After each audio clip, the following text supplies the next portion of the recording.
Hey everybody, welcome to Geekoholics Anonymous, episode 190. I'm your host Rico, here with my co-host, Dane Cody. Dane Cody. 190.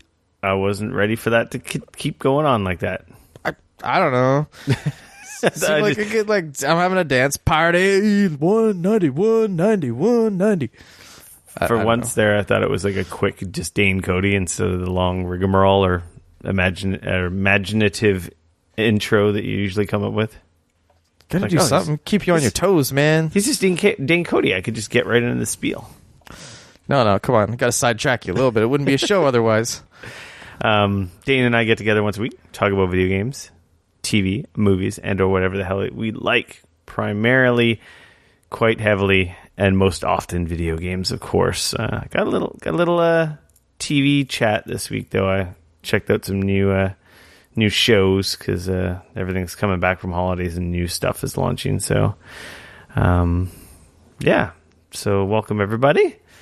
If you've never been here before, you are ankle deep in our BS section before we get into what we've been playing, and then our news section, public service announcements, and of course, free for all. Free for all. Yeah. I had a pretty crazy weekend. For those of you who can see the live video feed, which is none of you, I'm nodding my head. We're like, no, not too exciting. Did get some gaming in. Actually went to the beach. It was freezing. I was going to say, dude, what the hell? It was freaking cold this weekend. Actually, you probably saw that post in the Discord server. I was actually looking for Black Widows. Or maybe you didn't see that post. I saw the post and I was a little bit confused as to why you were searching for Black Widows. The beach by my house. Okay. Apparently has like one of the highest concentrations of Black Widows like in the province. On the beach. Like on the beach, like off the beach. Not on the beach where the freaking ocean is. I was going to say, because dude, like as somebody who grew up in an area that has a ton of Black Widow spiders, that is not the type of like terrain that they like. No, they like up from the beach, and yeah, up from the beach and all the wood and stuff that's like been washed up over the years and the grass and stuff. So I was like flipping over like dead logs and looking, and I saw lots of webs, but I couldn't find any. So where I grew up, it's pretty cold. So up in the interior, we had a ton of Black Widow spiders because that's where they tend to like it a lot more. They don't like it in the wet so much. I don't think I've seen a Black Widow spider, maybe one or two, since I've lived in the Lower Mainland. Yeah, I've seen one. Compared to like compared to where I came from up in the interior, like I saw tons of them growing up, and like I didn't even think about it. Like they were, I don't know, like they can be dangerous, but like the amount of people that are actually bitten by them and have issues from it is so small. Like you're very unlikely to die from a Black Widow bite. Like you'd have to try to die. Like basically you'd have to know you got bit and then don't go to the hospital. But they don't even really then they're not a spider that's quick to bite. Like you kind of almost have to try to get. Yeah, you got to really piss them off. They're like shy and they'd rather just run away. Exactly. Like they're not like some of these other spiders. Maybe a kid and I think elderly are more at risk. Like an adult, apparently, it is freaking painful as balls. Yeah, or as all hell. But but they like a more of a dry climate. So yeah, up in Lillooet where I grew up, man, like there's a fair share of them there. Article, right? Like that's interesting. They were hunting for them, and they like here we got 20 in like 10 minutes, and I'm like, are you kidding me? I'm like, this is like by my house. I gotta go get me a Black Widow so I can create a Black Widow army to sick onto my enemies. Wow, you have that many enemies? Did I say that out loud? I mean, for pets and for friends. I don't know. Funny. I'm an idiot. I think they're cool. They're neat. I'm not a big spider guy. I just wanted to get a selfie with it, honestly. Yeah, be my Black Widow. Post it on my Insta. Yeah, 1 million followers right there. Booyah. Anyway, back on track. Besides that, I'm just getting ready here to freaking take off next week on vacation. Oh, right. So doing your vacation. All kinds of odds and ends, and it's just like, I was going to buy Ace Combat 7. But then you're like, what's the point? I'm going to be on vacation. I'm like, I can't play it. And then you're going to get back, and Resident Evil's going to be out. Well, that's it. Resident Evil comes out the day I leave. And it's like, do I even bother buying that? But then I saw some deals on it digitally online. Save like $20. So I might just go that route. I did ask Capcom. I reached out to Capcom, and I haven't heard back from them. But I'm not holding my breath. Anyway. I'm kind of choked because it's getting pretty high reviews and everyone's loving it. I played it at E3, and everyone out there now should have listened to our PSA last week or the week before the demo was out, and I told you it was awesome. So yeah, well, I'm waiting for my code, so hopefully it shows up on Friday. Oh yeah, because your code from AMD. Yeah, so I'm hoping that I guess that'll just be a Steam code, eh? That's my guess. Because Capcom doesn't have a launcher or anything like that. Their games are only on Steam, right? I'm assuming that the Resident Evil 2 and Devil May Cry 5 codes are probably going to be Steam codes. What's the other one you got? Oh, Division. Yeah, that'll be. And I imagine the Division 2 will be a Uplay code. That would make sense. Seeing as it's not on Steam anymore, so although maybe you'll get an Epic Store code. Epic. There you go. Maybe it'll be an Epic Store code, which will just make it'll launch Uplay when you click the icon. Exactly. So essentially, it's just a Uplay code too, which is just dumb. Ugh. So I remember there was a period like when Steam was early, and I remember a lot of stuff was like, I don't know, Steam wasn't all that well established, and it's like I had a bunch of PC games. It's like you had to install them with the disc and put the code in when you installed it from the CD. Yep. And then at one point it's like, oh, just put the codes in Steam and it'll get added to your library. And it's like I remember like inputting like 10, 12 different PC games and adding them to my Steam library, and like, this is amazing. Yeah, I remember that. I think they were mostly EA games. Which is ironic. Yeah, way back, but that was jeez, that was a long time ago. It's pretty funny. Yeah, so RE2 looks awesome, except for then I'm gone. I'll have some time to play it when I get back, but by then everyone will have beaten it and everyone will have talked it to death. So, wow, I don't know if I'll have beat it already. It's not the longest game in the world. I think it's like 6 hours. Oh, maybe per character's campaign, I believe. Maybe 8 if you're really fucking around. I mean, I'm pretty bad at those games, and they're pretty scary, so it'll probably take me twice that long. People have been saying it's scary. Dude, like, I'm terrible at it. It looks awesome. It's super games. Gory, too. Like, have you seen some of the GIFs out there on Twitter? Yeah, my wife's going to come in and be like, what the fuck are you playing? And I'm like, don't worry about the zombie. I just sawed in half with a shotgun whose entrails are hanging out. Who's still trying to kill me because I didn't blow his head off? Yeah. Well, I don't know. The Resident Evil games are best when they're kind of like got the tension like that. They are, but I get so stressed out. I can only play them in like an hour increment. I play like an hour and I like pull the headphones off and like push my keyboard out of the way and just like, oh, I need a cigarette. Like, and then like freaking Ace Combat. Dude, that game looks so fucking good. I'm disappointed that the VR mode apparently only has 3 missions, but apparently it's amazing. I was actually really bummed out that when I found out that it was not the whole game. Because didn't they pitch it as they said it was going to be the whole game or the whole campaign? I thought they did. I don't know if they did or if they just said it was going to be in VR. Yeah, and then we all just assumed. Yeah, like because Resident Evil 7 was like the whole game was in VR. Yeah, I think that might have been it. I think a bunch of us thought like, shit, this is going to start happening. Like having VR is going to become super awesome, and it is. But I just like I figured that would be a game of any game. Apparently, it's intense. Like that would be the best game for VR because like, I'm so tempted. You're already in a cockpit and you're flying around like. Since the only reason I haven't picked it up is because I can't play it yet because just timing and with going away. And then I'm like, I don't really need to pay full pop. I'm like, maybe I'll get lucky and it'll go on. It's like, I don't know, those games always seem to go on sale, so I might get lucky and just when I actually have time to play it, I might just get it on sale. I think that when that happens, that what's going to happen though is I'm going to put it off, and then Resident Evil's going to come out, and I'm going to play a bunch of that, and then it'll pass. You'll have withstood the pressure of buying it. Yeah, and then by the time I get around to buying it, it's I don't. Yeah. Do you know what the bad thing is? Is that I actually have one of the flight sticks sitting in my freaking cart.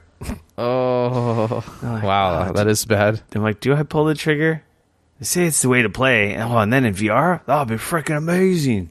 For one game, though? Oh. Dude, have you seen my Steel Battalion controller in the other room? Yeah, no, you haven't, because it has a whole room. It's so big. It needs its own room. I know. I think it's pretty rad. I should just whip it out. And it's not a great game. No, it's not, but the controller's freaking awesome. Every year I see people playing Steel Battalion tournaments at PAX, and I'm like, oh man, those guys are that's some dedication right there. Yeah. Whew. So. Hi, Dane. Oh, actually, before I end our BS section, remember to join our Discord server if you like to take this experience offline and join our ridiculous yet fun chats on Discord, which is awesome because you can have it on your mobile phone or PC or browser, and it's good times in there. Anyway, I got the short link. It's bit.ly/gap chat. So that's bit.ly/gap chat. Gap chat. Yeah. Where we talk about all the cool jeans and sweaters and polo shirts. I don't even like the Gap. I don't like the Gap either.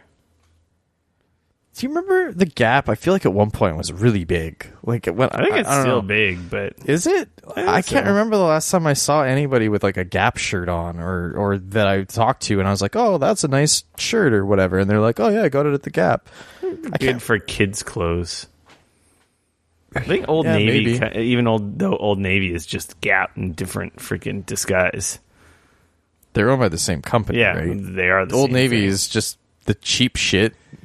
Gap is the middle stuff, and then what is it? They got one other one that's their like just higher one, nondescript, boring. Like you don't know what it is really. Yeah. Besides the shirts or sweaters that say Gap that are no longer cool to wear. Anyway, whatever. Moving on. Yeah. bit.ly/gap chat. Dane, sweet. Yo, what have you been playing, my friend? I played a bunch of Hitman 2 this weekend. Nice, good man. I got like after talking about it in our Game of the Year stuff, I was like, kind of got me fired up, and I was like, shit, yeah, I need to play more of that game. Yeah, I should play more too. The other day, I was like staring at my PC, and I'm like, no, Destiny, no, stop it. And I'm just like, what do I have? Destiny. And then I'm like, what do I have on my PC I could play? And then I just I have Hitman installed. It's sitting there. I was just playing it, a month or so ago. Yeah. Man, just some of the weird shit you can do, and it's just so fucking good. Like, it's on sale too. I think I saw somewhere has it for really cheap right now. Yeah. I went if we're gonna get a third one. I don't know. If people would go out and buy the second one, then we'll get a third one. So go buy Hitman 2. It's fucking great. I didn't hear any stories about numbers or anything, so it's usually... Yeah, I don't know. It's hard because, like, I know the first one was being published by Square, and they set some insane expectations for the game, which it didn't hit or whatever. And the same expectations they put on Tomb Raider. It's a failure. It sold 4 million copies, but it's a failure. We expected more like 7. You're just like, Jesus, 7 man. billion copies. Like, oh. There isn't even that many consoles in the market square. Doesn't matter. 7 billion copies is what we expected to sell. Yeah. That's more... No. There's more than 7 billion people on Earth, right? No. We're up there, though, right? Yeah, I think we're over 6 billion now. Maybe we crossed 7 billion? I don't fucking know. Yeah, we're not scientists. Exactly. Not that has anything to do with science. Probably does. I'm sure scientists somewhere figured out how people. to... What do we look like? How to get counters to you? Rough numbers and stuff. Math.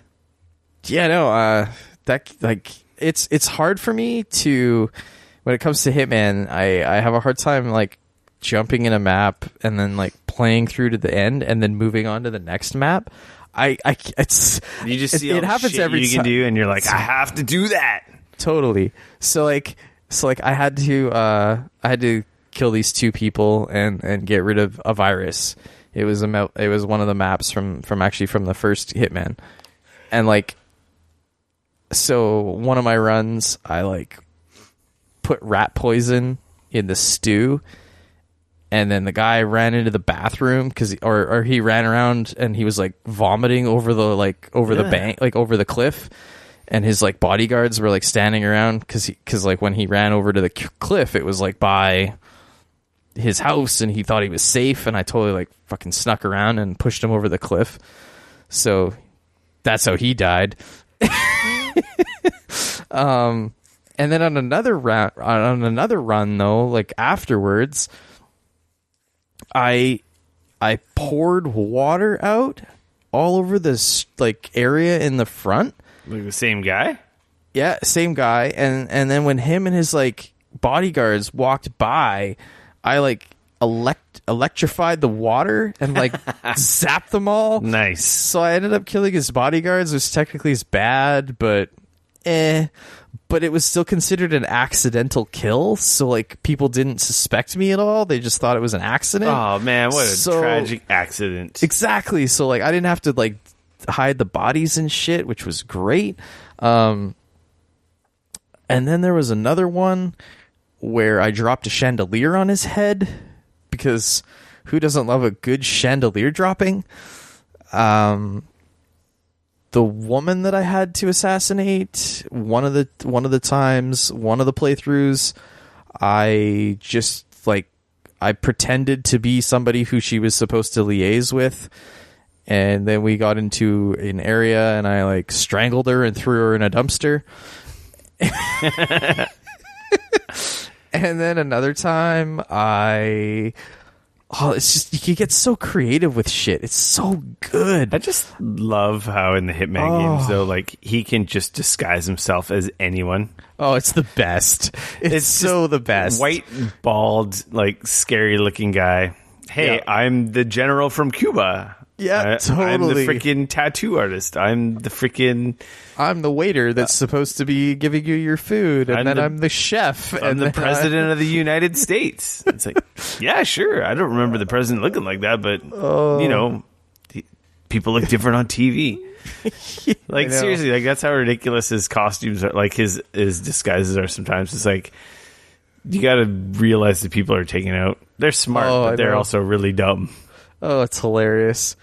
But, so yeah, no, it's just like those sandboxes, it's just like watching them, how they work, and they're so intricate, and it's almost like a clock, and like everybody's got their piece, and like some of them, man, like I was reading for that particular map, like some of the other ways that I didn't even like some of this stuff, like it's a whole thing where you have to make certain things happen in order for other events to happen. It's like a whole domino effect. It's just, you said it. I was honestly just thinking it's like dominoes. You just have to set up the whole. Totally. Like I didn't realize like there was like one of the like I guess achievements or whatever for that particular level is to have to set up it in such a way so that one of the characters that you're trying to assassinate ends up trying to escape the island, because it's like a kind of a tropical island with compound. when there's like a castle area and there's like a whole town area and you can like wander all over the town. It's really like a seaside village kind of a thing. And like one of the things is to actually get them all riled up so that they try to escape in an airplane and then shoot the airplane with a cannon out of the sky. Wow. And I'm just like, are you kidding me? Like the dominoes you would have to set up just to get them to try to escape. Having to kill anyone else, but get them so spooked that they want to freaking get the F out of there. Totally. And then manage to get up to where the cannon is without anybody fucking with you so that you can shoot them out of the sky with a cannon, like an old school fucking like old Seems school pretty cannon. Excessive. Exactly. Like it's stuff like that. It's just like every time I play that game, I'm just like kind of blows my mind. Just the things you can do in it and like things that you're like, oh man, I wonder if you can do that, and you could probably do it. Like you can probably do it, and it will probably work. Like it's pretty wild. So you did like one level 6 times for 6 hours? Maybe. No, you did more than that. Come on. No, I honestly I played one map, and I'm trying to limit the amount that I'm playing these maps, but it's so hard for me because that's the thing. If you move on to the next map, you forget all the elements or the rude. That's exactly it. You forget where the domino pieces are. Yeah, so like that's the thing is like, and while you're playing it, you're like, oh man, I wonder if you got to do it while it's fresh. Yeah, like I wonder if I was to walk by here and if I was to, set this up, if that will happen or not, and then you do it. And it fucking works, and you're like, oh my god, that's awesome. I'm a genius assassin. Yeah, like, okay, well, of course I can poison the food, but like, who wants to do that? I want him to trip over the rake and like hit himself in the face and then fall over the hill because of it, or like just things like it just it can get so intricate. Keep forgetting about that stupid. It's a problem when you have too many games. But yeah, bloody first world problems. I keep forgetting about that game, and that I want to go back and play it. It's like, and it just, and then and because of the save system, it's like you can try things. That's the thing that I find I do is like I'll like set everything kind of up how I think it might work, and then I'll save, and so then if it goes sideways, I'm like, okay, well I'm at least here still, and I could try a different way or a different.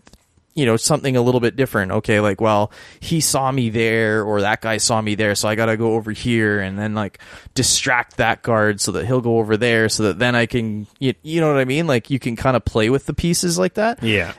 But because the save system is so good like that, it really lends itself well to messing with it in such a way. And like kicking the tires on every room and encounter. Oh, totally. And I mean, you can get super crazy with it, but like lots of times I just kind of like the first time I go through the map, especially it's that whole get your I'm just gonna kind of go with the flow, maybe pick a couple of the like guided missions and like, oh yeah, do this and like go listen in this conversation and then go get the story elements of the mission and the target.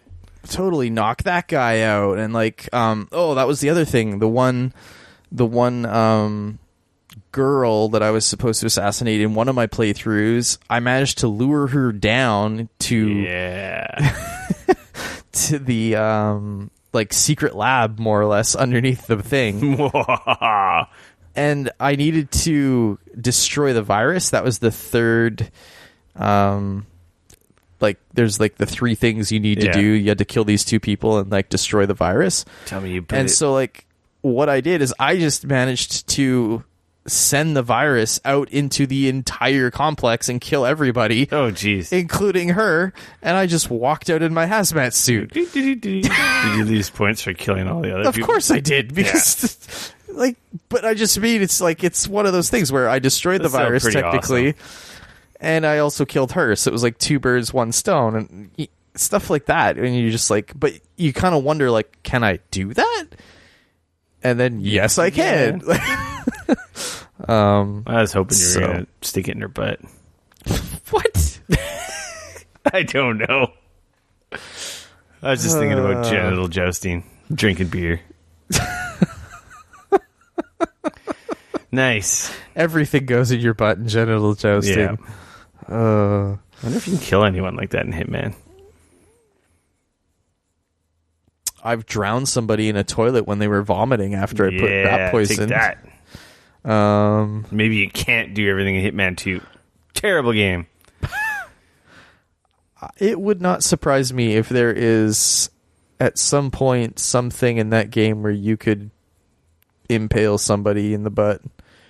Maybe not in the butt specifically, but impale them. No, I bet you could do it in the butt.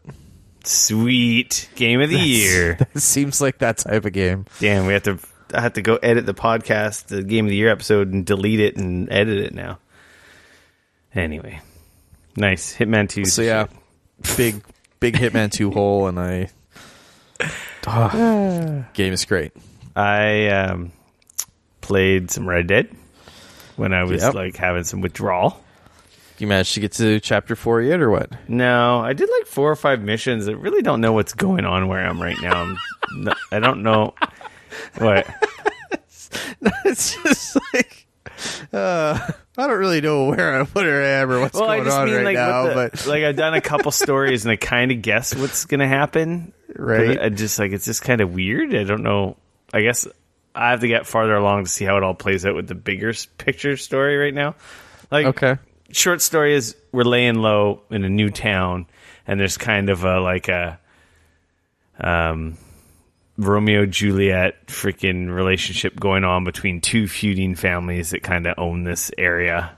Like, I know exactly how that ends, actually. So I'm just kind of like, it's kind of interesting, but it's just, and I've done some weird side missions, and anyway, Red Dead's still rad. And then when I'm not withdrawing from Destiny and I'm on the couch or, at break at work, I've been playing some more Smash Brothers Ultimate. Man, that game's freaking good. That's awesome. I really enjoy the classic mode. I've just been banging off the characters, just going one by one, doing the classic mode with all of them. Eventually I'll get them all done. And at the same time, pretty much every time I play it, I unlock another character. I think I'm in the 60s now in terms of unlocked characters. Okay. That game's rad. What a love letter to video games. And then this week in Destiny. Though none of the guns sound like any noises that came out of my garbage hole of a mouth. Uh-huh. I did the raid, sort of. Which one? The Last Wish raid. So that's the Forsaken raid? No, it's the... Yes. Never mind, that is the Forsaken raid. Yes, from the Dreaming City. Riven's like the big, like, evil dragon thingy that's, like, infected the Dreaming City. Spoilers? It's not really a spoiler. I think most people know. I haven't played that shit yet. It's freaking gigantic boss, okay? And it's like it's Destiny. I expected that. Multi-phased, multi-location. Actually, before that, I think I was playing with Teacup, and we were just screwing around doing nothing.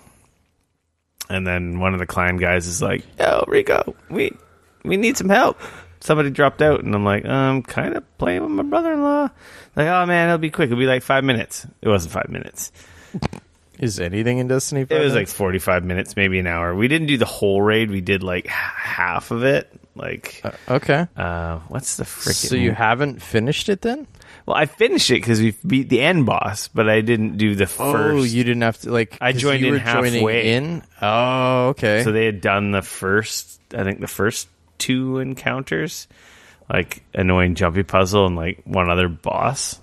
Dude, that seems like the best way to play those raids. Yeah. No, the jumpy puzzles are like very frustrating. Though I can do them, but they can cause a lot of anxiety. So we did Morgath, I think is his name. It's like this crazy giant ogre thing. Okay. Which is, I think when people, the beauty of joining in raids in Destiny, I think I've said this before, they're like one of the most unique things because it's a first-person shooter. You have to have 6 people. You have to do call-outs. You have to be all coordinated. And if anyone screws up, then everyone dies. And then you wipe. You start over again. You have to do it again. Right.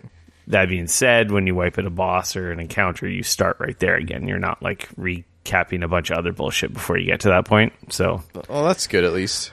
But it takes coordination, and obviously your raid lives and dies by how good whoever's calling out the teams and responsibilities, right? Right. Or even how they explain what's going to happen. So with, I want to say it's Morgath, but I feel like I'm saying it wrong. He's a giant ogre, and he's got like this big giant, like I think he's like a taken ogre. And he's got this like big, like weird, pulsy, gross blight on his like back. Yeah, he looks like a big taken ogre.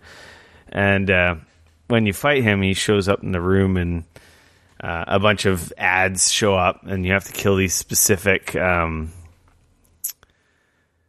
captains that drop, like, I think it's a buff, but anyone who gets the buff can only hold it for so long, like so many stacks of it. Okay. And then at some point you get you get frozen. And if you're frozen for too long, then you die, and then I don't know if it's an insta wipe, but I think it might be. And then you need to kill a certain enemy that has this other, like a globe that you can cleanse the guys that are trapped, and then you rinse and repeat until you get to a phase where you end up damaging the boss. Right. And basically, Wizard drops freaking his well, or Radiance or whatever, and then everyone pulls out their Whispers, which is the sniper rifle, and you just melt them in like one phase. Huh. But in the past, when the raid was new, like with all raids, and the power levels getting higher, and you come back and do a raid that was at a lower power level than what the current power level is. Yeah. They get easier, and instead of having to do 2-3 phases flawlessly, most of the time you can get away with one phase. Right. So like he's so much easier than, I guess, apparently, when the raid first came out, right? So it's just like, okay, that was cool. Get some gear, move along, go to the next thing. Right. Come to Riven, and then it's like, okay, this is what you got to do. Okay, Rico, you got to go do melting point. So when you see his leg come through the doorway, you need to run and hit him with a melting point, and then we all stand in a well, and then we all whip out our rocket launchers, and we all shoot here. It was cool. It was fun, and we did it quite quickly. And then it was really funny because I did the victory lap. I don't know. Does anyone care if I spoil what happens? I guess maybe I won't say it. But there's a thing that happens. It's not done when you win the boss fight. There's like a whole extra section. Okay. And I'll just say it's like an escape scene, like in the Halo or Metroid or whatever. Lame. No, but it's not lame. It's kind of cool what you got to do. Okay. Everyone has to take part in it, so it's not one of these things where you just run through and one guy carries the nuke. Right. It's really neat, and it takes some coordination. And that's what we failed at the most. But interesting. I did the freaking touchdown dance. I'm the one who completed it, and then a couple of the guys like, "Is this your first time doing the raid?" And I'm like, "Yep, never done it before." They're like, dude, like, you look like you've done it before. And I'm like, I'm just like not retarded if I get good instructions. Pardon my use of that word. That was bad. Sorry. If someone gives me instructions, I can carry it out. Right. I played the game long enough that I'm pretty decent at it. Right.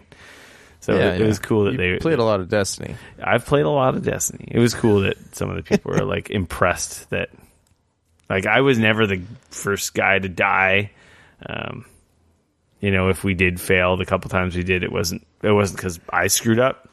Meanwhile, there's other people in there that have done it a bunch of times. That was cool. I'd like to do the whole thing.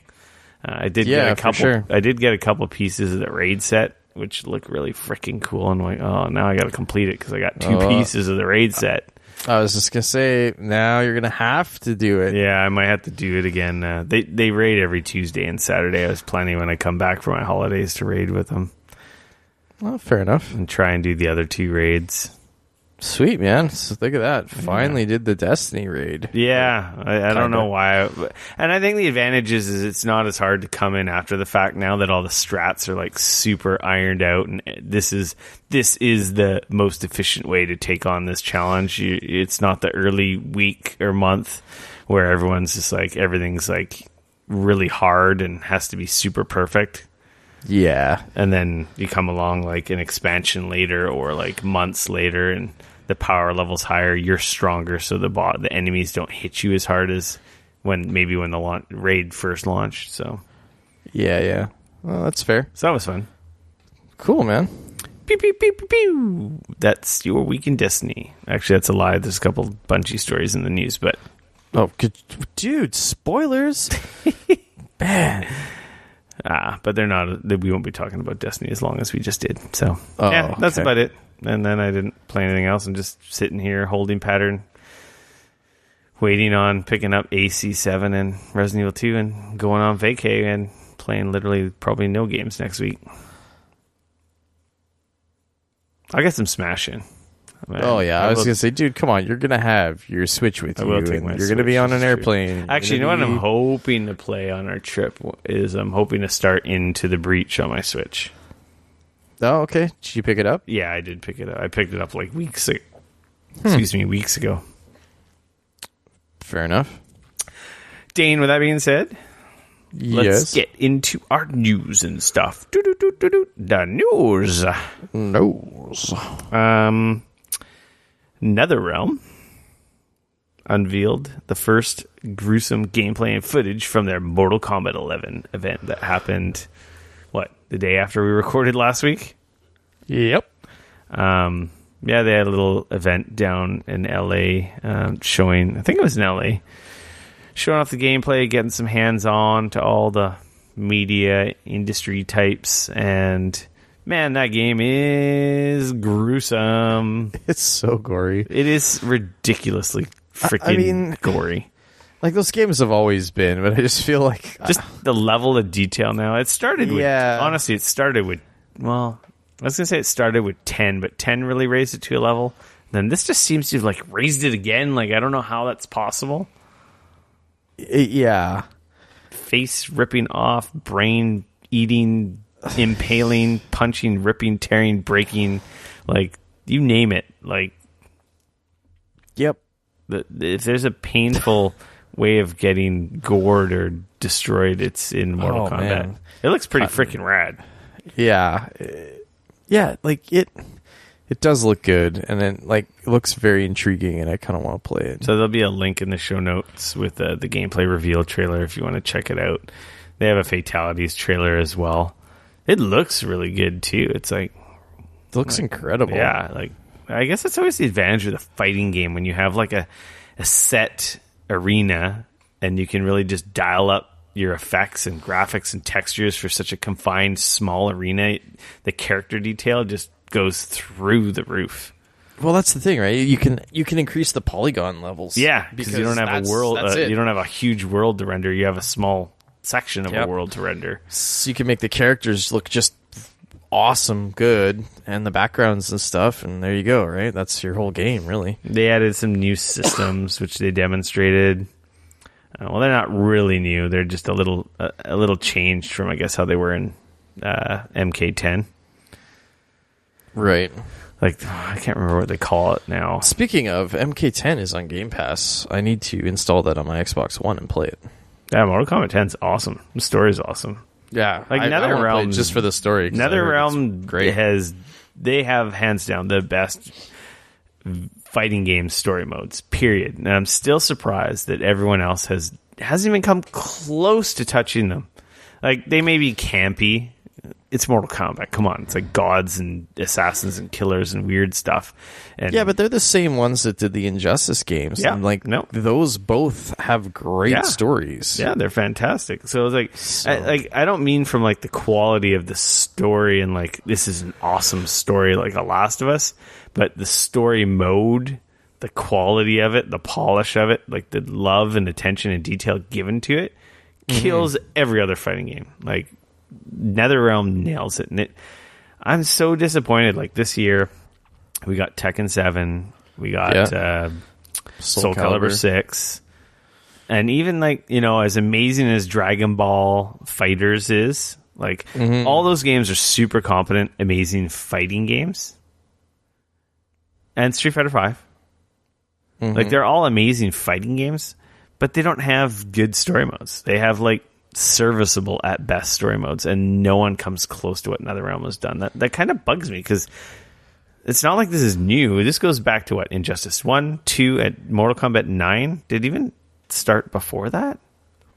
Well, I mean, or Mortal Kombat 10? Mortal Kombat 10. I think 9 was the first one where they really had the really cool story mode, if I'm remembering right, or I could be mixed up. Yeah, I mean, I feel like the Injustice games and then Mortal Kombat 10 and everything like that really was everybody kind of sat up and took notice, because that was like, holy shit, dude, like, they're really cranking it up. Like, the story here is awesome, and you're playing as these different characters, and yeah. Is there a Mortal Kombat 9? There is no 9. It's 10. There was a 9. Was there a 9? 9 comes before 10, my friend. I know, but did they actually number a 9? Yes, they did. Did they? I want to say 9 was on PS3. I don't think that's when the story. I think it's 10 started with the cool story mode. Pretty sure.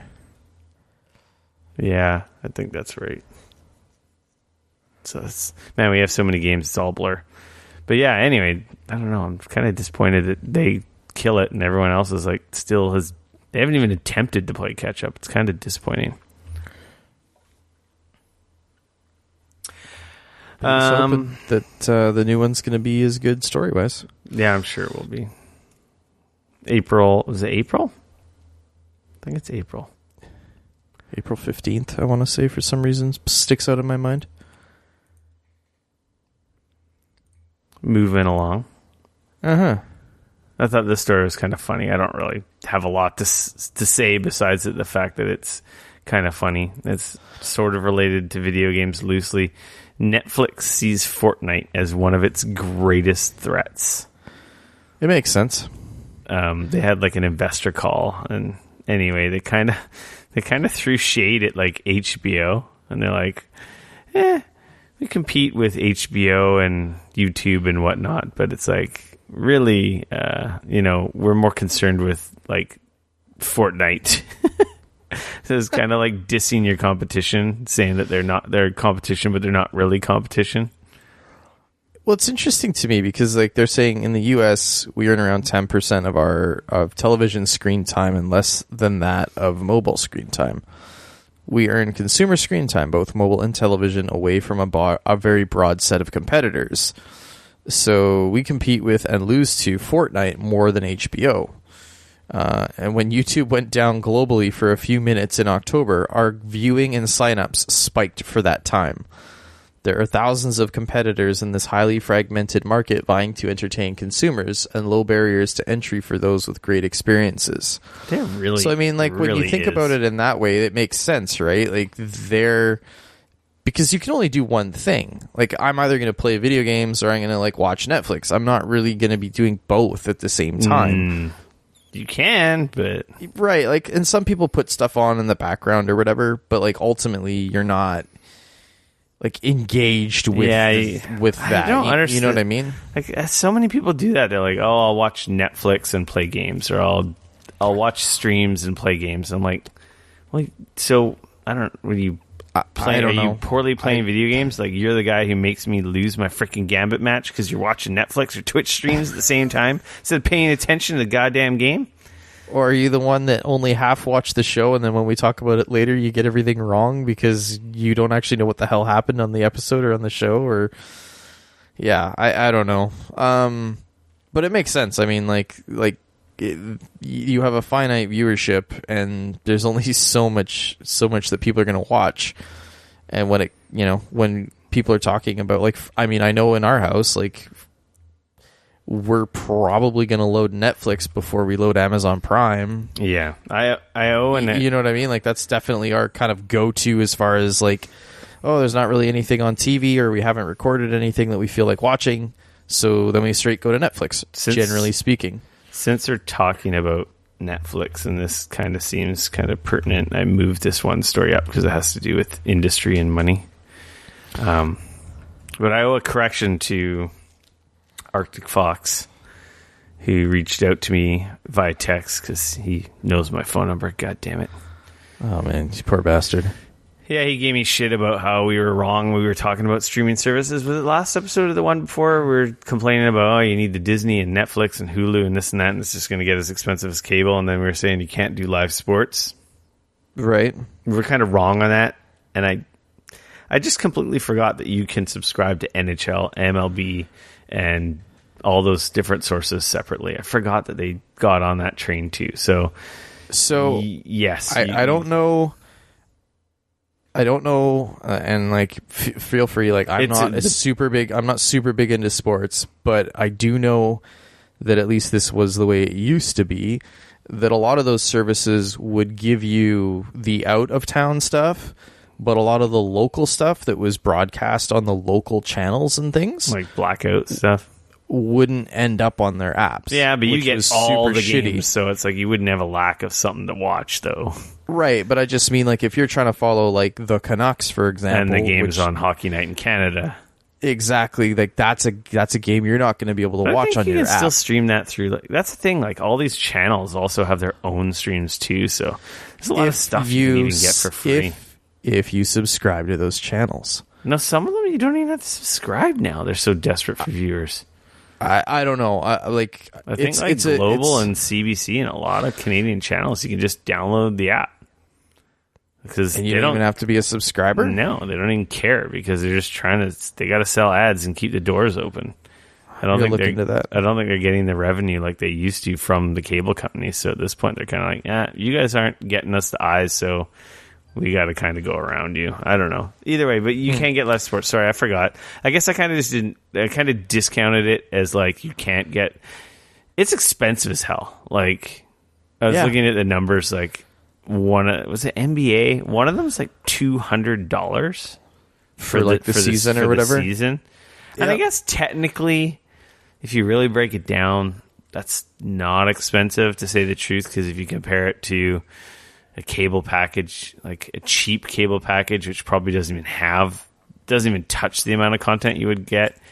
Monthly is a minimum of $30 a month, so the same time frame. If it did happen to have the sport you like to watch, the team you like to watch, you probably pay more than that $200. But you do also get a bunch of other channels too. It's always that push and pull, right? Like that balance of like the content you want and how to get it with the less bullshit and filler. And it is nice that there's more choice.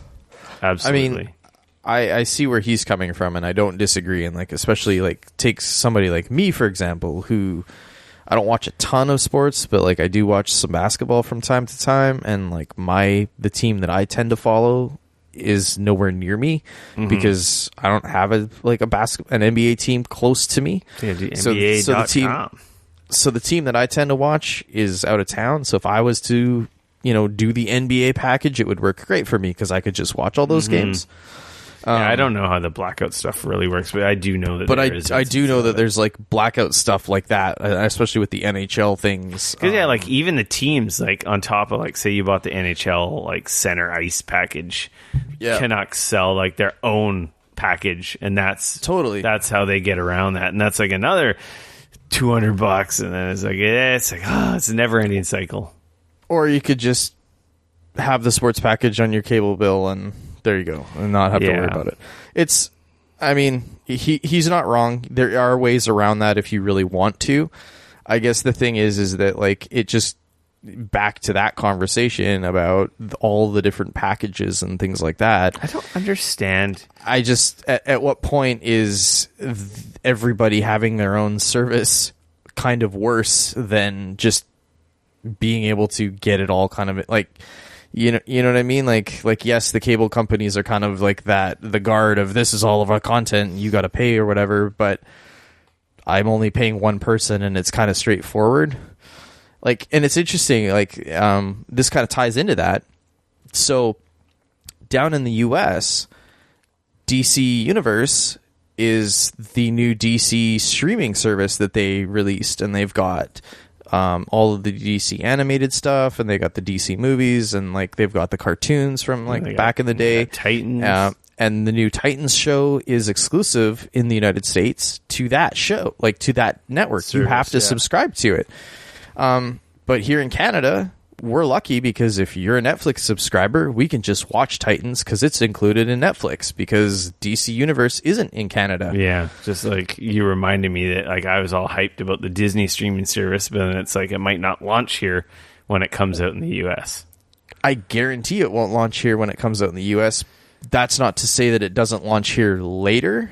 Oh yeah, of course it will eventually, but the thing is that it all has to do with like the licensing and like who's got the rights to broadcast this. Who's going to be downloading freaking the new Star Wars show, basically? But like that's the thing is like it's interesting because there's a good chance that Star Wars show might come out just on Netflix for us here in Canada. That's true. But people have to pay for a whole separate thing down in the US if they want to watch that content because they have to now subscribe to you know what I mean? So it's like it's interesting that like we're seeing kind of both sides of that coin where a lot of the time we are the ones that kind of get screwed by it because like this is a thing that we just can't even watch, period. It's just not even available to us.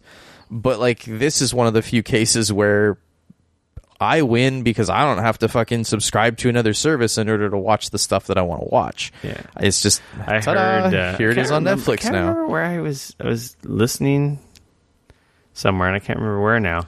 And apparently, piracy on TV has gone up big time again. Like it dipped for a while, like when Netflix was like the de facto, they had everything. But as other services have cropped up and people have been like, well, I already pay for Netflix. I'm not paying for 2, 3, 4 other things on top of my cable bill and my internet and TV and whatnot.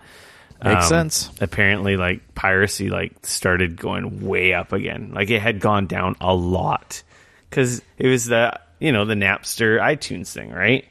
Yeah. Before music was so cheap and easily accessible. Like right now, like who buys freaking music right now? You either have Google Play, Amazon Music, Spotify, and you pretty much have access at one of those services. Apple Music. Yeah, or Apple Music. You have access to the music you want on one of those services, and it's like you're not buying CDs anymore, right?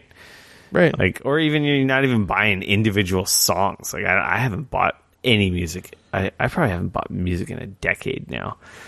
But like at first, it was easier to pirate than it was to legally get the content. Yeah. And now with all these walled gardens going up on the video content again, it's kind of people are like, screw that. I'm just gonna download that shit. If you're not gonna put your shit on Netflix, which is what I already pay for, I don't want to pay for 12 different services. And you don't have any right to do that. If you want to watch a show, you clearly like and want to support the people that work on it, so you should go subscribe to the service. Like, I don't know. Yeah. I can't remember. I haven't downloaded a movie or a show in a really long time. Like I can't even. I don't download anything because it's such easy access nowadays. Yeah, and also being someone who's like someone worked on that really hard. I want to give them my $1 or $2 or whatever it breaks down to or cents, especially when it's like a monthly membership. It's really you're paying nothing for it.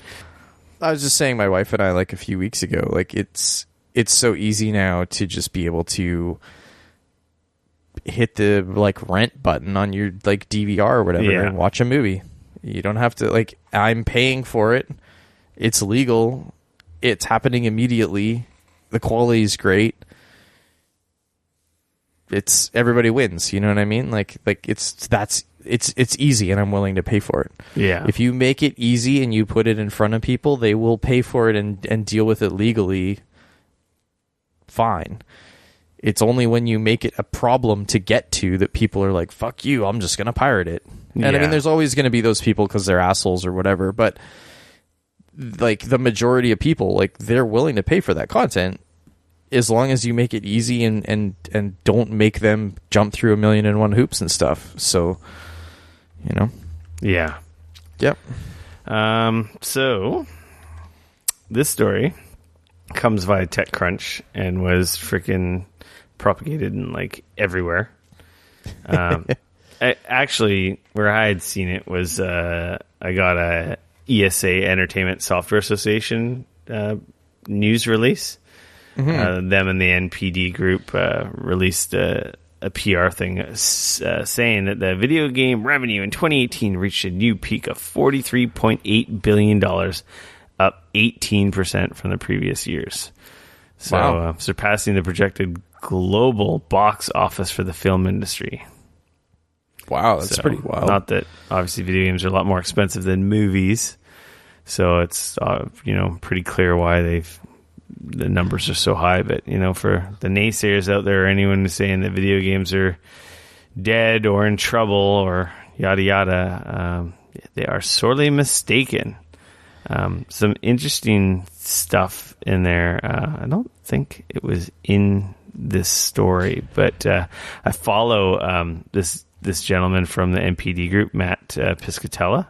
I follow him on Twitter, and he goes on like Twitter thread tirades every once in a while, like releasing like numbers and stats of like so forth, digital downloads, or like how the industry's doing, or how a title's doing, or top 10s for the month and this and that.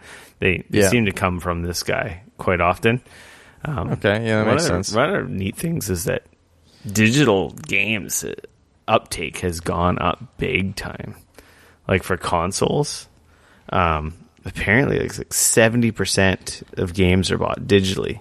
That being said, at the same time, physical releases haven't gone down. They've stayed about the same. Interesting. So basically what he was saying is that it doesn't mean that retail games are going to go away anytime soon, because they're being sold in the same numbers, if not more, than they have been for like the last 4 years. Right. It's just that more people are buying more digital games. It's just so much easier to get the digital content, right? So that makes sense. And he was saying like the big titles like Red Dead, or like your tentpole titles, sell just as many, if not more, titles than they ever had before. So it's like they're not going down in sales because people are buying them digitally. It's just more games are being sold, period. Yeah, That's really interesting. Yeah, it is interesting. Like he was breaking it down like like Steam or PC. PC is 90% digital, because where do you buy games physically? Like there's so few games sold physically on PC. I was just, and even when they're sold physically, they're codes in a box. Yeah, and even if I was to go into like Best Buy or wherever, like the technically PC gaming buying section is so tiny. Like there's like this little tiny. There's like 10 games if I'm lucky. I've bought recent digital PC games, and all it is here's a box with the Steam code in it, or Uplay code in it, or whatever. Yeah, there's really no game in it, but that's still considered physical. I think one of the last PC games that I purchased, I think, was actually like Battlefield 3 or something like that, like physical copy. And like you said, it just came with a download code. And at that point, I was like, well, why the hell am I going to buy these in a box if they're just going to give me a download code anyways? There's not even a disc, or there's nothing in there. I think Overwatch was the last PC game I bought physically. Wow. Yeah, no. And I actually think it actually did have a disc, but really you didn't need the disc. You just put in the BattleNet code. I remember the first game that I bought digitally, and how much like it was just this like holy shit moment that it was like, this changes everything. Yeah. It was Team Fortress 2. Team Fortress 2. TF2 back when it came out with the orange box type thing. I bought the box, the special edition box of Half-Life 2 somewhere. I don't have it in the room behind me, but I have it somewhere with the T-shirt and all that shit. Yeah, I remember that. But if you bought it physical, you didn't get Team Fortress 2. You didn't get a bunch of the extra goodies that if you bought digitally, you would have got all that. But I remember playing the Half-Life 2, it was great and everything, but then I wanted to play Team Fortress 2. That was the thing. And I remember being at home, and it was the winter, and it was cold, and it was gross. And I remember just buying it over the internet and just downloading it. And within an hour, I was playing it, and I was like, this is amazing. This is life-changing. Yeah. I never even had to leave the house. I'm still in my pajamas. Like, this is awesome. And then I remember telling, like, my roommate, like, dude, you should just buy this so we can play it together. And he did the same thing. I don't want to go to the store. It's freaking Blizzard out. And we both just, that was it. And at that moment, I was like, yeah, this is going to change everything. And it has. I mean, it's crazy. Yeah, if you want to get cool numbers about the industry, I highly recommend you follow Matt on Twitter. I believe it's just at Matt Piscatella. I'll have to add him up from the NPD group. Yeah, I can't remember. It was one of the guys I follow on Twitter who used to run the Best Buy blog that I had met and hung out with at E3. He introduced me to him and his like cool Twitter feed. Gaming industry's doing all right. I got to get my slice of that $43 billion. What am I doing wrong? That's funny. Pew, pew, pew, pew, pew, pew, pew. This week in Destiny Part 2. Wow. This will be quick. This will be quick, guys. All right. Don't worry. We talked about Bungie leaving Destiny. And I think we came off on it with like... Wait. You mean Bungie leaving Activision? So, yeah, Bungie's just left Destiny. Not leaving They're like, Destiny. We're done. They're like, F this shit. The glitches, the annoyances, we were done. No, okay. We talked about Bungie leaving Activision. You're right. Yeah, we did. We mostly came off, I believe, positive, and that like this is probably a good thing for everyone involved. We didn't I feel like at least I came off it as like, we'll see. Yeah, and I'm like, I think it's going to get better, but we have to wait and see. Of course, a lot of other podcast websites, whoever, everyone who has to put their 2 cents in on anything, we're like, it's the internet. What's that? I said, of course, it's the internet. So some people were like, "Oh, this is not a good thing. They didn't make the money Activision wanted. Activision's very money centric. There must be problems. There must be issues. Like they wanted to get, here, take Destiny, and we're just going to part our ways. Like there's something going on. Is Bungie in trouble? Are things going to get worse? Yada yada yada. We don't know. That's all he said, she said. People just, people either just wanting them to fail or whatever. I think it's a good thing. But basically, this story, Bungie says that their majority of their staff are still working on Destiny because, like, people are obviously all the stuff was coming up. People are like, "Oh, they got money from NetEase. Are they making a mobile game? Are they taking away resources from Destiny? Like, now they're not with Activision. Things going to change." And it went doom and a lot of places went doom and gloom. And then Luke Smith, obviously, he's. Who is he? What's his position again? Destiny boss. That's not his actual title, though. He franchise director. Right. He said that we got a lot of cool stuff coming. Everyone's, the majority of staff is still working on Destiny. Like, we're not breaking off doing a different game. We're not doing this. Don't worry about all this stuff. So he came out to address that. And just the stuff that's coming, which is kind of cool. It was mostly a tease, but it's like a damage control. Don't worry, we're not dropping Destiny for a freaking mobile game.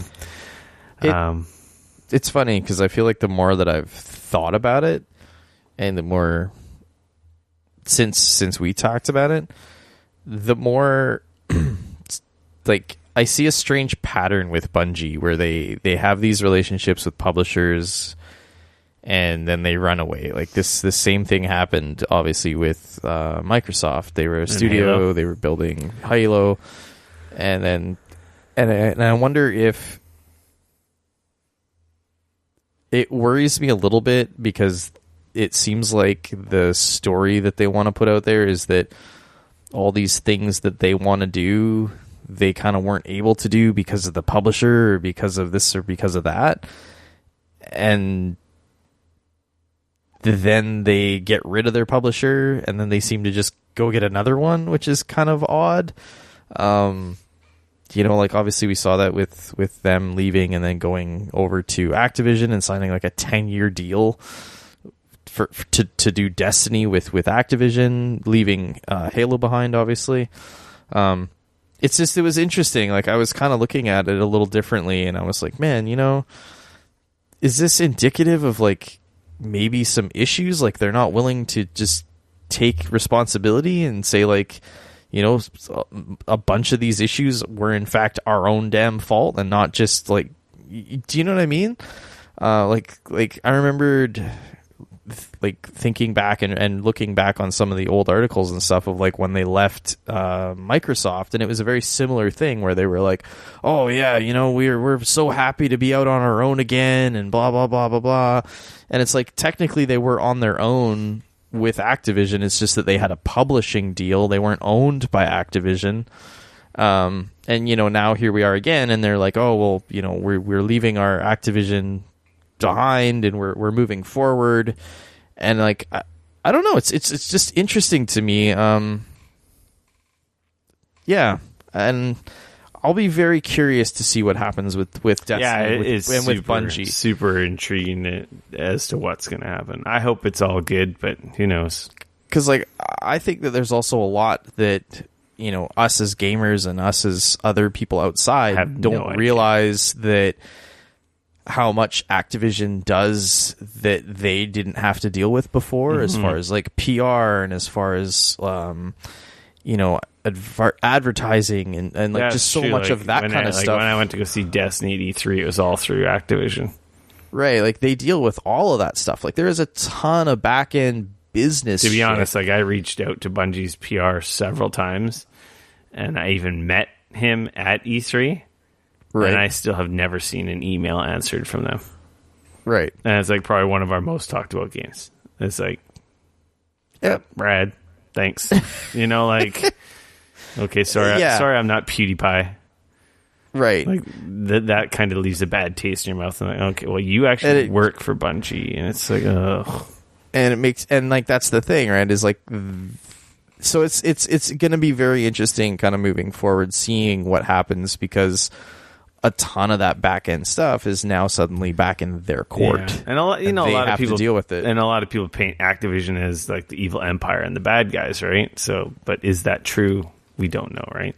They're a business. They're a publicly traded company like every other evil company in the world. So, yeah. I mean, don't get me wrong. I'm not saying I like Activision. I'm just saying, like, I don't necessarily think that all of, you know, these quote unquote issues that people have with Destiny and like things that like they're complaining about, and even things that Destiny are kind of complaining about, blame it on Activision. Like it's Activision. Yeah. Activision made them do the terrible expansion or the terrible microtransactions or the bad it's all Activision's fault. It's not Bungie. They're good guys. Right. You know, and yeah, that's true. It'll be interesting to see. It's going to be very interesting. Like, how are they going to monetize expansion and how stuff phases out or plays out in the next little while. Yeah. Stay tuned. Exactly. See how this one plays out. So, but either way, I don't know. Luke Smith's rad. He's responsible for some of the best content in Destiny, so it's good to know. We will see. Sea of Thieves has unexpectedly become one of Twitch's biggest game. This story via Kotaku. Really? Kotaku. Nathan Grayson. Yeah, like over the last week or two, it's been like in the top 5, like streaming, like 100,000 people. Apparently, like Summit and some other big time streamers have like they've been hard streaming frickin' Sea of Thieves, mainly because I guess the Fortnite frickin' bubble is so frickin' packed with streamers and competition. They're just looking for another game where they can have shenanigans and, you know, troll people and do ridiculous stuff, and it turns out being quite entertaining. The game lends itself quite well for entertaining streams. So yeah, like it's apparently their numbers have gone up big time. Like on Monday, it was 102,000 viewers, second place compared to Fortnite's 217. That's wild. Mm-hmm. Anyway, that's kind of interesting. I bring the story up just because it's kind of neat how these games as a service, they get patches, like Fallout 76 is a hot pile of garbage right now, but maybe one day they'll fix it and it'll be cool. Maybe. Sure. But anyway, Sea of Thieves is like, they're still supporting it, still adding content, still patching, and then like here's this like cool, like unexpected, like you think a game's initial window is release and that like initial month or weeks, and then that's when you're gonna get the majority of your sales, and that's just not the case anymore. If you support your game and your community. It's like you get these waves. Like apparently, it's like the number 2 selling game on Windows Store. Interesting. I assume number 1's Minecraft, but anyway, you're probably not wrong. It's kind of cool. It's neat. I've been meaning to go back to it, but it's really a game you have to play with other people, your friends. I've been meaning to actually install it. Yeah, well, you can. You got Game Pass. You can check it out on PC. I know. So Anthem had an event, I think today or yesterday. Yesterday, I think it was. Again, down in the U.S. And Far Cry New Dawn also had an event as well, another U.S. event. Unfortunately, I haven't heard of any none of my Canadian media / friends on Twitter or anything have been to any of these events. I've just seen, mentions of U.S. media and whatnot getting invited to those. So Anthem, this is in our PSA section. Anthem has their VIP beta or pre-order beta this weekend. So if you pre-ordered the game this weekend for 3 days, I think they got a section of the game. They say it's mid-game content. So I don't know how that compares to the closed beta stuff I played. Right. But that's the problem with recording today before the embargo, so I still can't talk about the closed beta, which I was hoping I could, which will have to be the next podcast when I'm back from holidays. But by then, everyone will have freaking played the game, and the freaking cat will be out of the bag, so everyone will have their opinions, and the internet will be ablaze besides just media people that on Friday are going to be going how good or bad. You still got to be a VIP to talk about it. So on Friday... I'm sure not a VIP getting a chance to play it. On Friday, all the websites and influencers and media and whatnot are going to have their streams and videos and impressions out there. So on Friday, you're going to be able to hear from a lot of people. Unfortunately, not me, because it's after we record. Otherwise, I would be adding to that. But tune in a couple weeks, and then you can hear my impressions of Anthem. I have told them to Dane off the air. Unfortunately, I can't tell you guys. I really wish I could talk about it. And then Far Cry, we have no idea. I don't know. I've heard some impressions from the event, and I think that they're still embargoed. I don't know. I didn't hear anyone coming out of like, oh man, it's freaking awesome. So they might not be able to say that though. Yeah. So I don't know. Well, those events are weird. Yeah, we will hear more. I will say, unfortunately, it's one of the few Far Cries that I'm like, meh. We'll see. I'm sure maybe, I don't know. I didn't think anything of Wildlands, Ghost Recon, and then it ended up being like an amazing game or like an amazingly fun game. So it might, who knows, it might exceed our expectations. It's the one Far Cry game I'm actually just like, I'm not excited. Hey man, if it's a similar sandbox to 5, but without the shitty story, I'd play the shit out of that. And some new RPG mechanics is what I've heard, so. Yeah. Nintendo news. Nintendo announces Super Smash Bros. Ultimate tournaments are going to be hitting the globe. Well, United States, Canada, and Mexico. 4 different regions, Northwest, Northeast, Southwest, and Southeast. Apparently qualifying rounds that you can play online. Anyway, something about... There's also going to be a European Smash Ball. Yeah, they're going to have their own thing. Yeah. After the qualifiers, 12 players will move on to the final event at PAX East in Boston, which is kind of cool. That's pretty sweet. Registration and specific dates can be found in the freaking story that will be linked in the podcast show notes. So yeah, if you think you're rad at some Smash Bros, get your Smash on, become a pro esports player. That we totally just lost Skype. We lost Skype? I still hear you. Hey, and you're back. I could hear you. Were you trying to say something? You were totally locked up. Oh, I was locked up. Well, recorded on my end, and I was talking about the Smash tournament. So awesome! Goddamn Skype! I got a weird, poor network connection. I don't know why. Yeah, I blame you. It's on your side. It's your fault. Probably. Anyway, yeah. So that's cool. PAX East finals. Go online. Go smash some bros. I think it's really cool to see Nintendo actually, like getting into the actual esports of this, because like they've been historically very weird about Smash and tournaments, and maybe it's just Smash at fighting game tournaments. I just think the community can be quite toxic, and they just don't want to be part of that. So they bring it in-house and control it themselves. They can help reduce some of that, I assume. Yeah, maybe. Either way, it's good to see them supporting it. So. Yeah, it is good. Nintendo also had like a indie highlight reel that they released this morning. I didn't get a chance to watch it yet. It's like I haven't either. It's like 15 minutes long. It's not a Nintendo. It's not on the level of a Nintendo Direct, but they're that showing said, off. Wargroove looks really cool. Yeah, I see. I didn't remember Wargroove, and I talked about it at from E3. I played it at E3. It was that Advance Wars like game. It seemed neat. It was not the best demo because I didn't really know what was going on. I actually played it on Xbox. Interesting. I believe I played it on Xbox. Goat Simulator is like out now.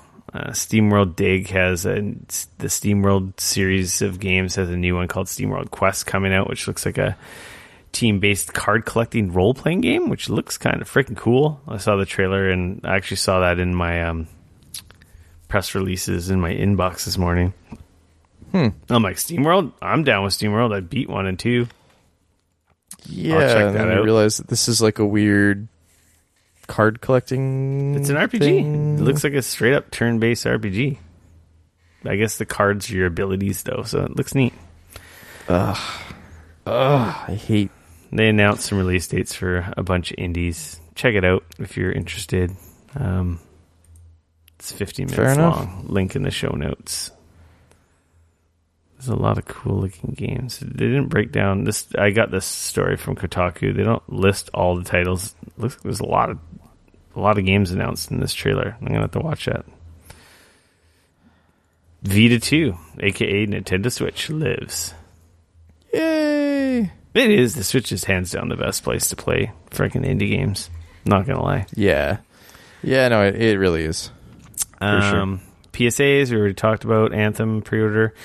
If you're not part of the VIP beta, I put it in our Discord. Just pre-order the game online somewhere today, and hopefully you get the code before the weekend and the beta is over, and you'll be able to play in the VIP beta. That's also, if you're an EA Access or Origin Access subscription member, you get it. So just hook up for subscribe for whatever Premiere is or whatever EA Origin is. I was contemplating getting that on PC. Remember how we broke it down? If you bought a couple games, it would be worthwhile, and you get all their games on PC.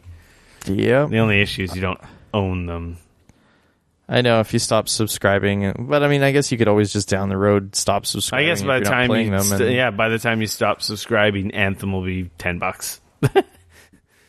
Or that too. Yeah. So if you really want to buy the certain one game or two, yeah, I might still do that for Anthem, because that would take me through this fall season, the new soccer games, the new hockey games, and the next Battlefield if there's another one. Who knows? It'd also get you Battlefield right now if you want to. And they have their Battle Royale mode coming. That might be something worth checking out. Resident Evil 2 is out on Friday. We all knew that. Just a reminder. Yep. I think I made my mind up. I think I'm going to get it on Xbox. You do whatever you got to do. Yeah, I'm pretty sure the One X version will be the best looking version. Minus the PC version, of course. But Thank you. I don't play those types of games on PC, so... Controller, monitor, it's going to be exactly the same as playing it on a TV, except I can play it on my TV. Except for my TV's massive. It's one of those games. It's one of those games where performance is not as a big deal as like a first-person shooter, right? Which just means that I can crank everything to the max. Yeah, whatever. Well, your choice is made. You get it for free for buying a fancy video card. Hell yeah. Dane. Yeah. This brings us to our free-for-all section. Free-for-all. And like I free-for-all. teased at the top of the show, I've been watching some TV. I see that. I am 5 episodes into Punisher Season 2. Very nice. I am enjoying Punisher Season 2. It's very good. It's more Punisher. I'm liking where they're going. Seems all right so far. Awesome. Couple cool villains. Really neat. I'm like super far behind on all of my like Marvel TV show watching. I need to watch like pretty much all the second wave of all those shows. Watch the third season of Daredevil. A lot of people said it's really good. Yeah, they said it's like the best one. So I still need to watch the second season of Jessica Jones. I still got to watch the second season of Luke Cage. Yeah, Luke Cage and Iron Fist are the ones that are getting vetoed. I just don't have the time. Yeah. Thanks for reminding me of Jessica Jones. I really liked that first season. I hear the second's not as good, but still I'll want to watch it. Yeah. So yeah. But Punisher 2, season 2 it's pretty fantastic so far. Outstanding. Yeah. It's there. I'm like looking at it. I'm like, I need to watch that. Then, I really liked season 1. So me and the wife started watching True Detective season 3. How is that? I loved season 1. One of the best shows ever. Screams of like season 1. Like that makes mystery. Me happy. It's not. I don't know what the hell season 2 was. Season 2 should have been a different show. Because I didn't watch season 2. I heard so much bad stuff. Freaking LA City of Industry like cop crime drama. Huh. It wasn't a freaking True Detective. True Detective was like weird, freaky, murder, scary, like occult, like supernatural kind of weird thing. Was it? Was it not? It wasn't overtly clear if it was or what was going on. And went to the top of the government and everything else. So good. Season 3 is straight up like season 1. It's quite disturbing too. Who's the main characters and who's the main actors in season 3? Stephen Dorff is one of the detectives. Oh, love that dude. I can't remember the other gentleman's name. He's an African guy. What's his name? I think he's a well-known actor. I think he might have been like Oscar nominated or like he's known for something. Fuck, I can't remember his name because it's a very unique name. Okay. True Detective. The internet and the Googles will tell us here in a second. While I vamp here, looking for the answer to the question that Dane asked me that I don't know. Do. It really can't be that difficult. Shut up! It just doesn't. I gotta click on a link. It's not coming up here immediately. God damn it! His picture's all over the place, but it just doesn't have his name. That's funny. I don't know. I give up. I quit. All right. I fail at the internet. Oh man, that dude's name. Did you find it? Mahershala Ali? Something like that. Yeah. Wasn't he one of the guys from Luke Cage? Maybe. Wasn't he one of the... Yeah, he was totally on Luke Cage. Was he? He played Cottonmouth on Luke Cage. Did he? Yeah. He looks different. I'm like 99% sure. Let me see. Yeah, he played... Oh, sorry, he played Cornell Stokes. Yeah, he played Cottonmouth on Luke Cage. Oh. Hell yeah. I love that dude. He's great. He looks different. He's an awesome actor. He was awesome in Luke Cage. Yeah, I can't pronounce his name. No, it's like a crazy name, and at least to us over here. So in North America, it's about him and his partner are investigating the disappearance of some children. Oh wow! So it's kind of it's heavy, man. Seems real good. It's real heavy. And so, Stephen Dorff, there is just a he's pretty awesome too. Grimy awesomeness to that guy. I love. I like Stephen Dorff. He's great. We're 3 episodes in. I think it's 3 now because we didn't start. Awesome. We kind of built a little bit of a backlog, but honestly, it's like we could watch one episode and it's like, okay, we gotta take a break because it's like it's very, like I said, it's very heavy. Yeah, I hear you. It's draining because it's like it's scary, but then it's also like hopeless, and then it's like sad, and it's like it's like everything all rolled, this tension, like this just super thick tension, because like some kids were like disappeared, and Yeah. I don't really want to spoil anything. Like you can kind of guess what happens, but then it's really effed up, and it's like they're doing this investigation, and this town's like rocked to its core, let alone the family. Yeah. Wow. Seems good. I'm gonna have to check that out. I'm really season 1. Loved season 1 True Detectives, and then I skipped season 2. And then now that I'm hearing season 3 is great, that makes me really happy. I saw they're back on season track. 2. Like I said, season 2 was not True Detective, and that's what a lot of people said. And it honestly, I don't know if they just rushed because try and ride the wave as True Detective in the name, and it's like people don't want cop drama. They want what the first season was, which was this like cop supernatural kind of murder weirdo, Silence of the Lambs kind of thing, like horror weird. I don't even know. Just whatever. Yeah, anyway, show. season 3 is pretty. A good show. Season 3 is pretty dope so far. Awesome. Yeah, it seems. I don't know. Being a parent, I think, might make it more intense because the whole your kid disappearing and all that stuff's like, gee, I can't even imagine if that. Obviously it's all make believe, but still. Yeah. No, that's fair. So what do you got here, Dane? You got some shit here. I got my wireless speakers hooked up. So this is something you didn't have before? This is something you did new? Okay, so if you remember not this Christmas, but the Christmas before, we went and got a 5.1 system. It had a receiver. Oh, and it came yes, I remember at some point. Yeah, you said you got a surround sound.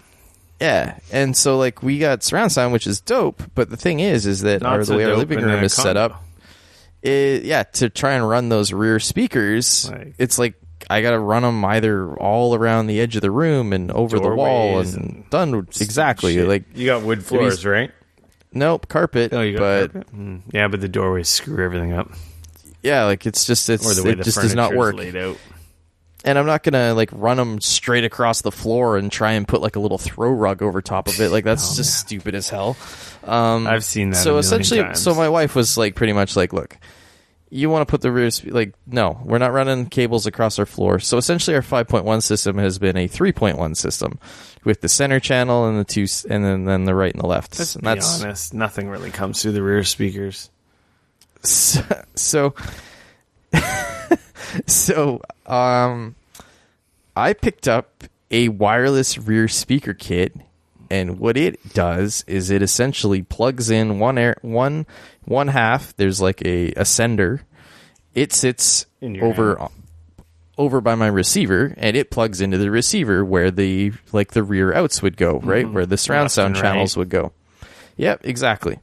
And then the other part is powered, which is great because these are essentially unpowered speakers, like my surround sound speakers. So they run into it. It powers so it's not a ton of power. It's only 25 watts each or whatever per channel. But for the rears, it's more than enough to get that surround sound happening. You don't really need your 180 watts RMS for your surround effects. No, exactly. Especially in our tiny ass apartment. So that's, and it's just a wireless connection. How big are they? They're the one that sits on my receiver is really small. It's only I don't know, this big maybe. So the other one's a little bit bigger. To our video feed. Yeah. A couple inches. I don't know. The one that sits above my, the one that sits on top of my receiver is maybe a pack of smokes. It's pretty small. But the one that sits on the other side, it's a little bit bigger. It's probably about, I don't know, about the size of a 3DS or something that. So it's still reasonably small. Yeah. Is it you have it mounted to the back of your speaker or something, or sitting on top of them, or? Well, the one receiver I just have sitting on top of the receiver because it works fine there, and the other one is just behind my couch, and which works great because I've run the speakers into it. And you can adjust the volume and stuff, and it's kind of out of the way, and it just sits underneath the couch, and you don't even really see it. And now I've got the two speakers set up behind me. And they sound great. yeah, like it sounds really good. You can adjust the volume, so if you feel like, oh, I'm not hearing enough of the like rear, you can adjust it up or down. Man, playing some like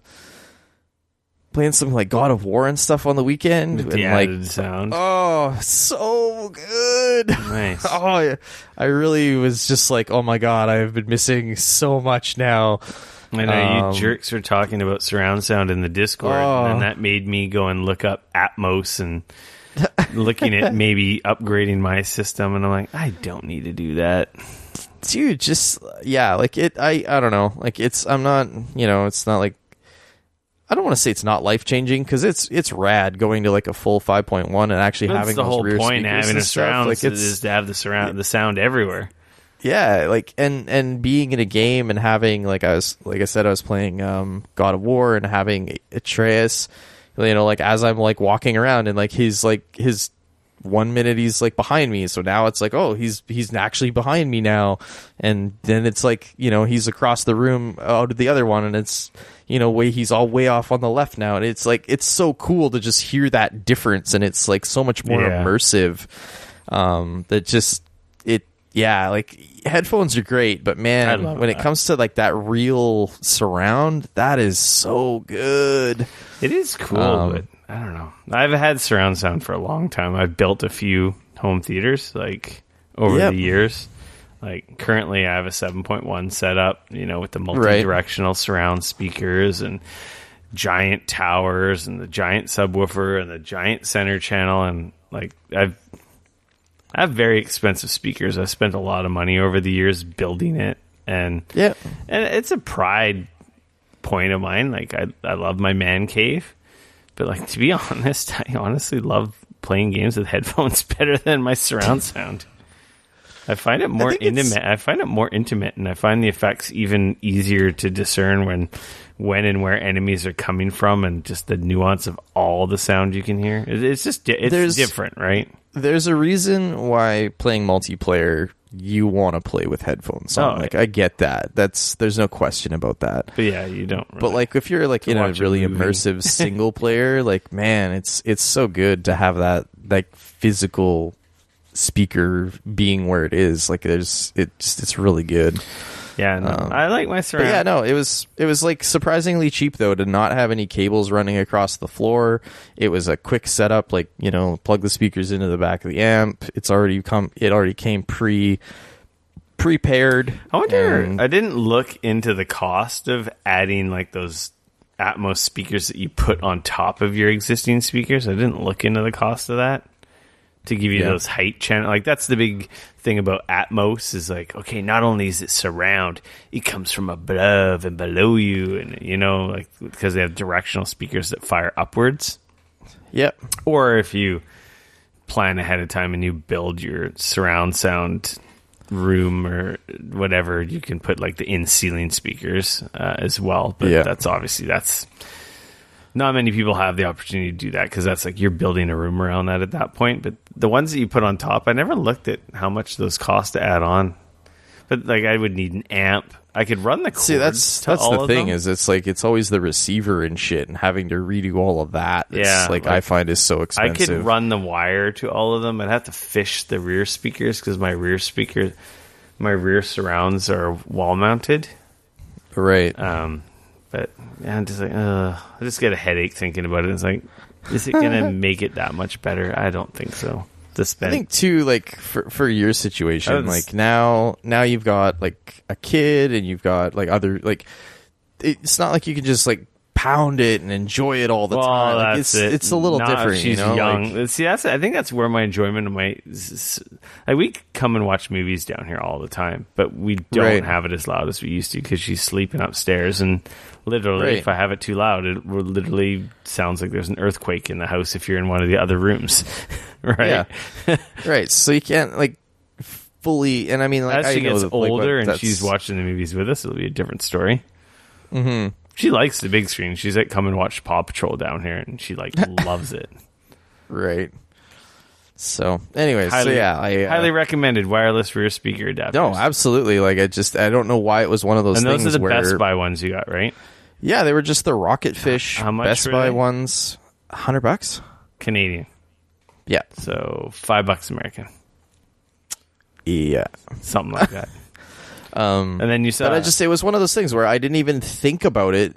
Like, I don't know why it took me a year not to clue in. Like, there was the technology out there to fucking do this shit. Like, yeah. I've seen them, but I've always been lucky enough to not have to need that. But I know, and I'm glad that I've sorted it out. It when I works go, great. Like the thing I notice is like I go into a lot of people's homes for my full-time job. I've seen a lot of setups.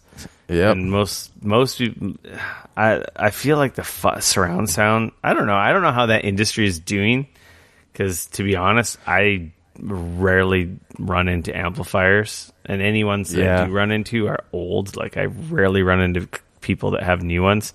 It's all sound bars and wireless totally subwoofers. That makes sense nowadays, man, with the way that apartments have gone and all of that. Even in like big houses, man. Like, yeah.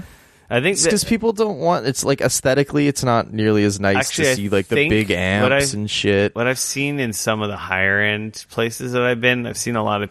You can do surround sound with Sonos speakers, can't you? You can.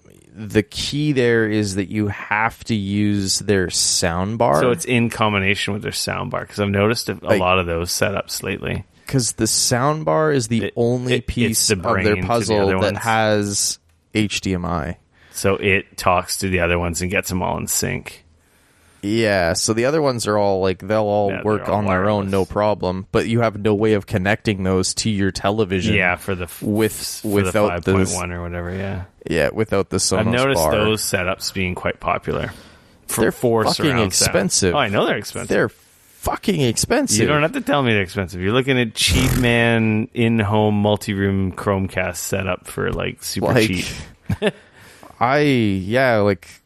I was looking at Sonos, because Sonos is a quite elegant solution, but they're $500 a room or more. I couldn't believe it, man, when I looked at their soundbar. It's like, which is a bargain. $7.99 Canadian. To be honest, Dan, which is a bargain compared to like a Control 4 setup or a Russ Sound setup, like the integrated audio system. Those are such a freaking ripoff. I'm just going to call it now. I've been in a lot of properties where people have it's Russ Sound or Russ Surround is one brand, and Control 4 is another one. They're sold by, in-home entertainment companies or wiring companies that do surround sounds in home theaters and whatnot.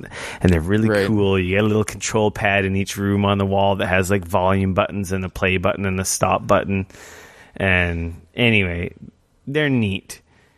In like 90% of the homes that I've been in that have them, they don't work. They worked from freaking when it was first installed, and then it's like some update, or the customers don't know how to actually feed the audio into the systems properly, and something breaks somewhere along the line, and it's just like, you've been in the house a few years, it's not out of warranty, and it's like, you paid $7,000-$8,000 for this. It's like, ouch. So that's why Sonos is blown up, because it's such a cheap, easy, simple solution for that multi-room audio that like a lot of like custom installs just basically, to be honest, they rape customers. They're just such a ripoff. Yeah. I just meant from a 5.1, I just couldn't believe like the soundbar is like $800. Their sub is another $600. They're expensive, but for, and then you add a couple other ones. For the type of people that buy that stuff, they're not that expensive. Yeah. For the people who are value conscious or know how to do it better, they seem really expensive. Yeah, for sure. But my tower speakers are a lot more expensive than that. Yeah, no, and I get that. but I also guarantee you that they sound better too. Like I hope they do. Like the Sonos stuff, it sounds good, but like you're paying for the ease of setup and ease. Yeah, that's totally. You're paying for it's for people who don't want to get a degree in setting up a surround sound system. Yeah, and for me, they would be, honestly, it would be a perfect solution for my house. Because like I don't have the space in the room to put like big tower speakers. I'd love to. But you also don't want to spend $3,000 on. Sonos. No, and I don't have anywhere to put it. Like, and I like it would be such a waste in my tiniest apartment, right? Like, so yeah, like a Sonos setup would work rad, but I think I get probably pretty close sound to the Sonos with my current setup for like a quarter of the price. I like my poor man Sonos.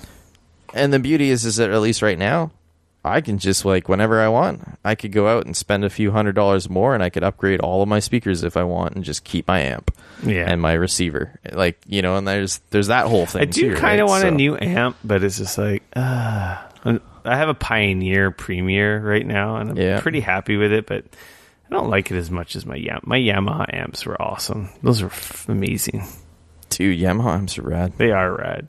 They're not cheap, but they're rad. No, they're not cheap, and I don't know. They didn't make the cut when we were building the house. I had to cut somewhere.